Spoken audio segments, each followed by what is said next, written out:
বীজতলা মানে খেলাটা হবে বীর গ্লোবাল একাডেমি।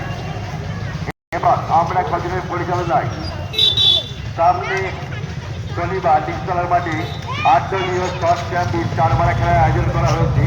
উক্ত খেলায় যেসব দল অংশগ্রহণ করতে চান অবশ্যই আমাদের টেন্টে নাম লেখাবে।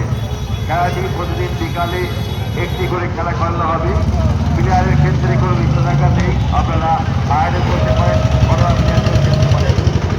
আমাদের এই খেলাটি সম্পূর্ণ বিনোদন করছে বীর গ্লোবাল একাডেমি বাচ্চাদের স্কুল, যেখানে আপনাদের বাচ্চা থেকে যত্ন